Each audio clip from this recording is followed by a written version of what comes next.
Kylin Alcantara Calvel ni Heart Evangelista sa fashion. Hindi nakaligtas sa mapanuring mata ng itinuturing na reyna ng moda na si Heart Evangelista ang nakakabighaning aura ni Kylin Alcantara sa ginanap na GMA Gala 2025, nitong Sabado 2 ng Agosto.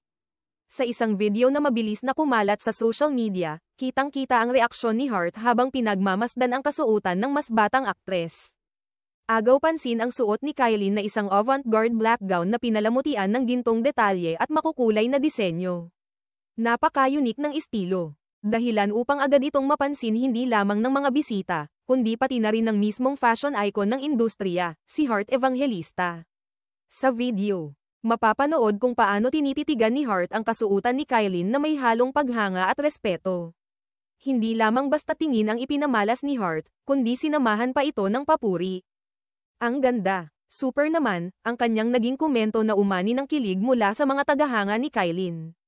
Kasunod nito, game na game rin ang dalawa na mag-post para sa mga litrato, kung saan parehong nagpapakita ng aura ng lakas at kariktan. Sa mga kuhang larawan, kapwa sila may taglay na kumpiyansa, na animoy dalawang diyosa ng fashion na nagtagpo sa iisang gabi ng Karangyan. Hindi rin nagpahuli si Heart pagdating sa kanyang sariling ensemble.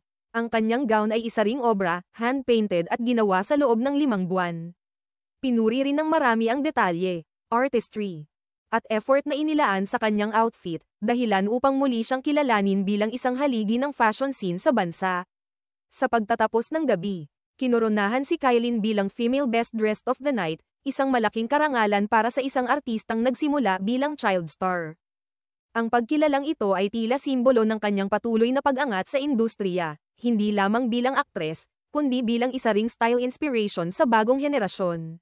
Samantala, si Heart naman ay pinarangalan bilang Hall of Famer, patunay na nananatili siyang isa sa mga pinaka-maimpluwensyang personalidad sa larangan ng fashion sa Pilipinas. Ang kanyang presensya ay hindi lamang nakaaakit, kundi nagtatakda rin ng pamantayan sa estilo at gilas. Parehong ibinahagi ni Heart at Kylin ang kanilang mga look sa kani-kanilang Instagram.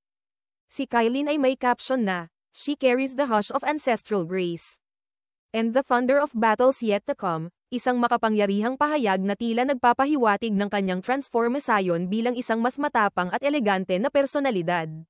Samantala, nag-post din si Heart ng isang poetic line, "Proof that even the roughest sketches can become breathtaking realities once again," na nagpapakita ng kanyang masining at malalim na pananaw sa sining ng pananamit.